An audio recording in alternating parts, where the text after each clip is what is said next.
We work hard as physicians to take care of the health and well-being of our patients. But when it comes to our money, do we have the same condition of care? Probably not. Let's change that together. Welcome to the Financial Freedom for Physicians podcast, where we'll fight and advocate for your financial literacy. As always, I'm your host, Dr. Christopher Liu. Thanks for being here. Let's jump into the show.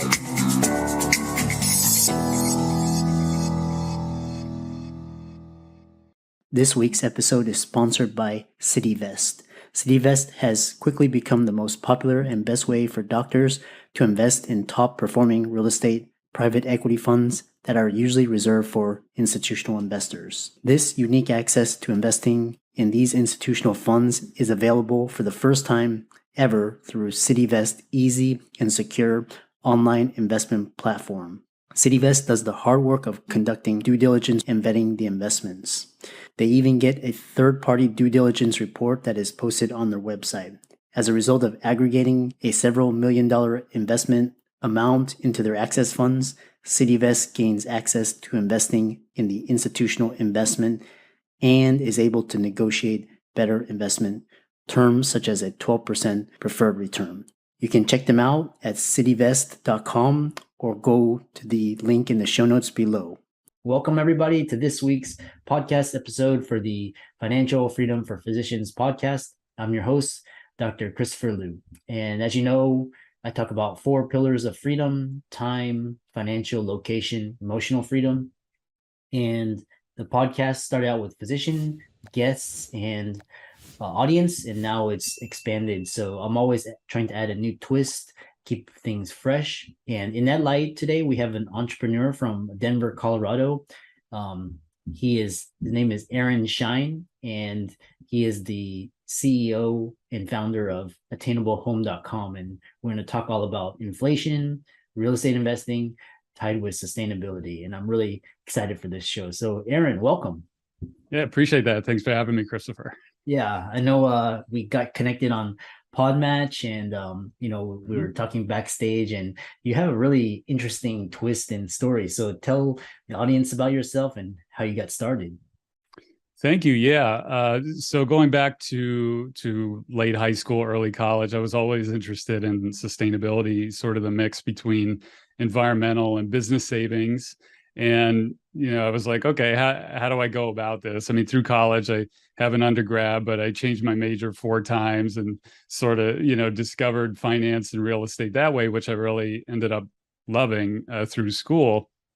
But, I was one of 5,000 undergrads graduating in 06 in August. And I was just like, what do I do with this?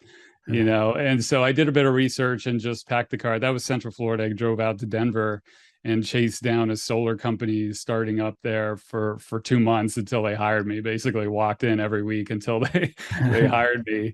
Didn't have much, but you just go for it, right? And that started my career in sustainability. I did my first job out of college there was solar, door to door, like we're getting now, the door knockers and the flyers. And I was in Costco at the end caps all weekend, selling solar.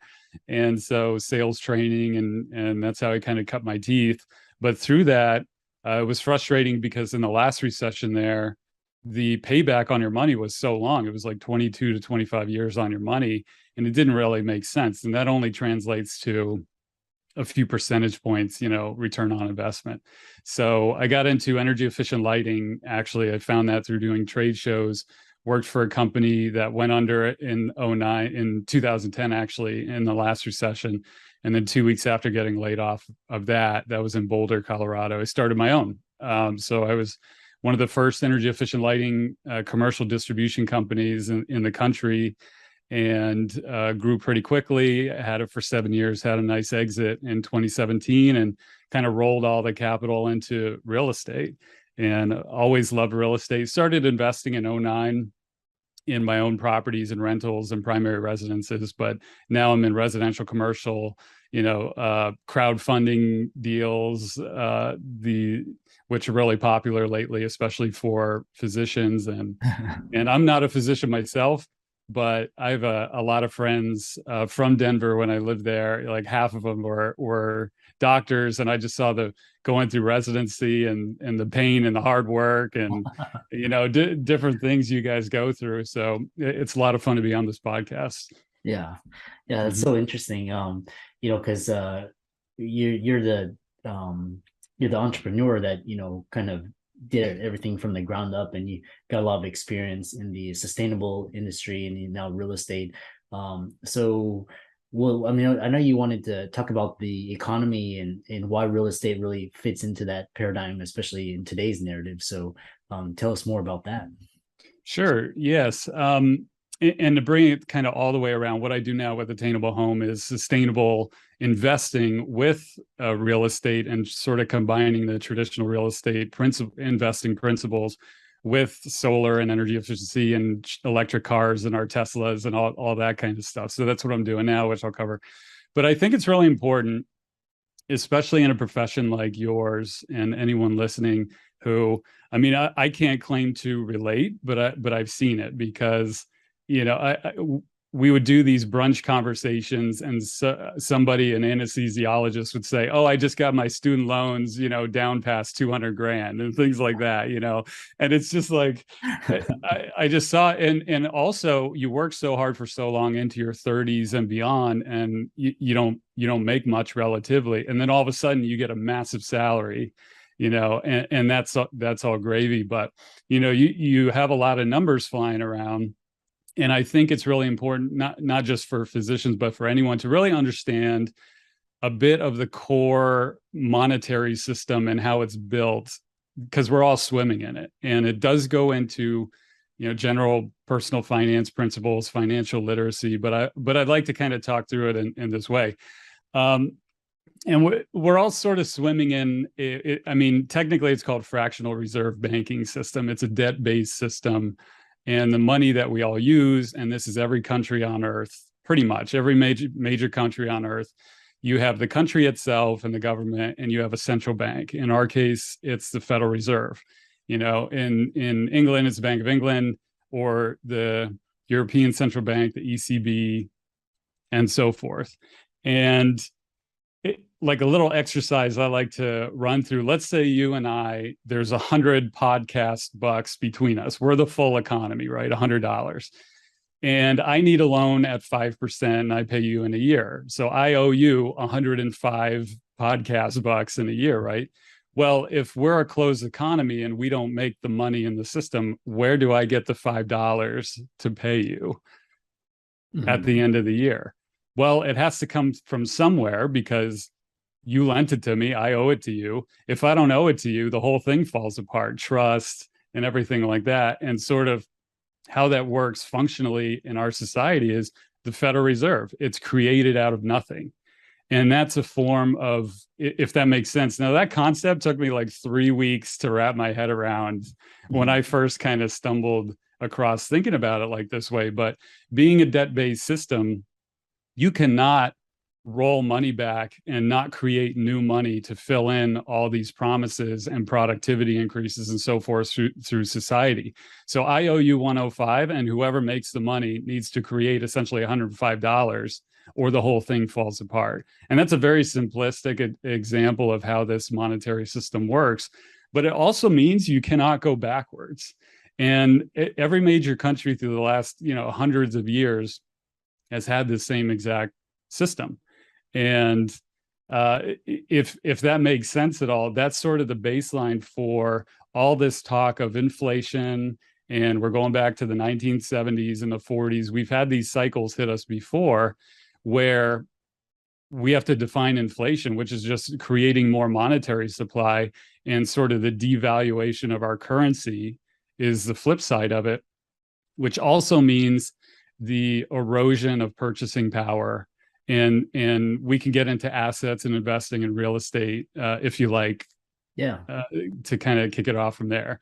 Yeah, exactly. Yeah, go ahead. Yeah. And first too, I mean, I have a couple bills here. I'll just show up to the camera, if that makes sense. These are hyperinflated bills that you can buy on eBay. This is a $50 million Reichsbank mark from 1923, Germany, right? Uh-huh. And it's 100 years old, going back to World War I, when Germany owed all these reparations and stuff. And the other one is the Bank of Zimbabwe, which is $100 trillion bill. I think it's like 16 zeros or something on here, but I think it was like $3 on eBay. Yeah. But throughout history, it just shows that different countries hyperinflate their currency into nothing. And so the whole point of even mentioning this is that with investing, it's effectively what we're doing. You must own assets to keep ahead of this. And to essentially, you know, they call it getting out of the rat race or having your money work for you or things along those lines. That's basically what we're doing, because if you own real assets, and we could talk about what those actually are, how to define it, you can stay ahead of this. So it doesn't matter how much money is created, you still own assets and they go up with the inflation and with money creation. Mm-hmm. And yeah, that's really, and what's interesting is that, you know, especially for real estate, you know, especially for entrepreneurs, business owners, even, you know, among the physician community, you know, it's all about real estate. Tell us why is that? Well, with physicians specifically, I mean, normally, or in most cases, you're going to have a really high salary, which means you have a lot of taxes. I mean, I've had friends, they're so excited about their new job as a surgeon, and then they're like, oh my God, the taxes that got taken out of this. So real estate itself and things like crowdfunding partnerships and things that you can invest in are good tax savings. You're kicking the can down the road effectively for a little while. But real estate itself, like owning rental properties, it's the biggest tax deduction thing you can do that I know of. And I do this for myself to keep my own taxes down. So taxes, number one. Real estate, now let's talk about what an asset is. I would say anything that has scarcity. Cars generally are not, even though last year used cars went up and everything like that. That's the inflationary environment we're in. Mm-hmm. And now some argue that we're in stagflation, which means you don't produce anymore. The economy isn't growing, but the monetary supply is growing. The amount of money they're printing is growing. So everything goes up but there's no growth. And so what an asset is, land, for instance, you can't make more of it. So that qualifies as an asset. Art can, you know, in the eye of the beholder, art, Rolexes, things like that, even though we're in a down cycle at the moment, anything that produces money, anything that creates money, like businesses, stocks, bonds, right? Mm-hmm. Real estate rental income is the same. So real estate covers so much of it. It's an asset. It's scarce. It produces rental income. It's an inflation hedge, which means the more money they print, you know, the houses generally go up. And over the past 120 years or so, real estate has gone up, I think 3.2% or something like that. But look at the last few years, it went up 10 to 20%. And that's cooling off because the Federal Reserve is raising rates to make it cool off.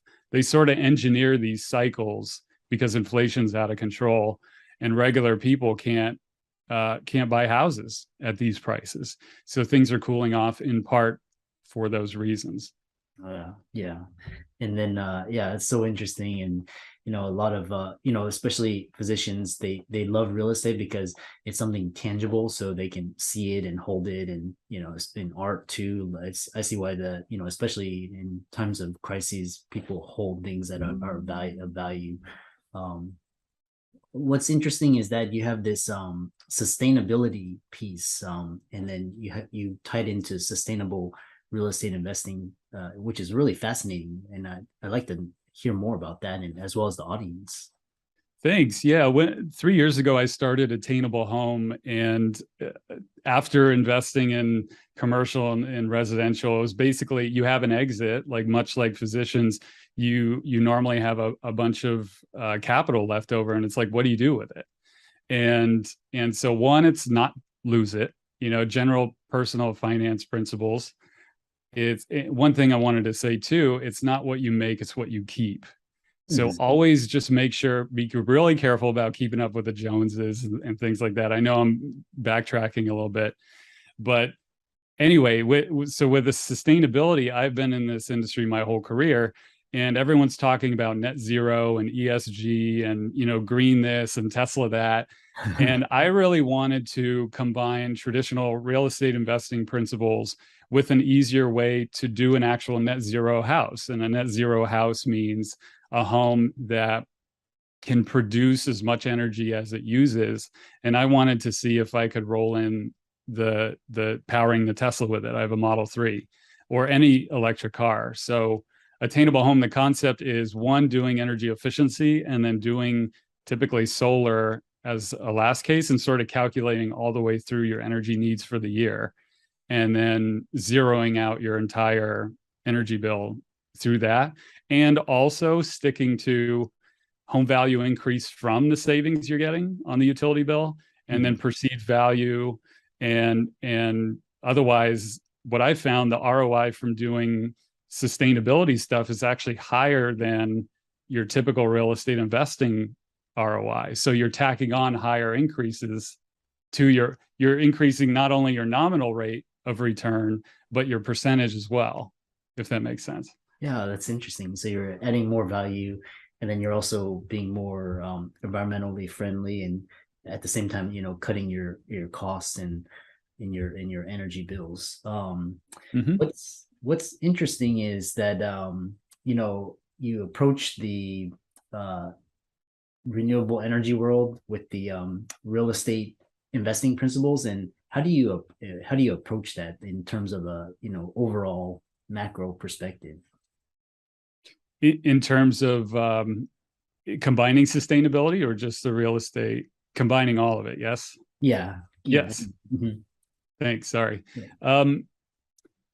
Well, with solar, for instance, studies are showing that 3 to 4% home value increase comes from owning the system, not renting it, not leasing it. And so if you can increase the home value by adding solar, and with the macro picture and inflation and everything, there's kind of two parts of it. There's the capital increase part, capital gains, and then also the amount that it produces monthly or yearly or whatever. So what you're doing with efficiency and solar on these homes that I find is you're basically eliminating your energy bill, like $100, $200, $300 a month, or sometimes much more if you have a bigger house, with no more gas. And so you get the effective cash flow, which in my case is anywhere. I'm in Florida now, but the last two houses I did for myself, anywhere from 12 to 20% ROI, yearly cash flow on the money you spend for efficiency and solar.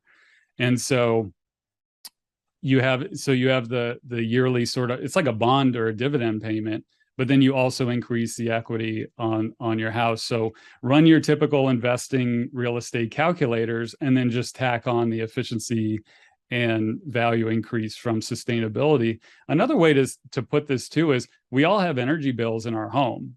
And if you can do this, you're extracting more savings out of things that are already sitting there, because you're just paying the bill without even thinking much of it. And a lot of homes can go net zero these days, especially with how good the tech is now and how low the prices have gotten on these things. Yeah. Man, that's so fascinating to talk to you, and really interesting how you combine very new principles to existing industries. After, and you mentioned you sold your business in 2016 or 2017, and you did a lot of traveling, and sounds like you did a lot of personal work. What are some of the key lessons that you learned? Oh, good question. On the personal side, all the things you read about that, the 80-year-olds, sort of retirees like to share with us, who have to learn the hard way. Went to Bali, did the eat, pray, love thing for a bit, traveled the world. I mean, you find out, the highs don't last too long. I mean, I remember exactly when I had the wire come in from my business sale.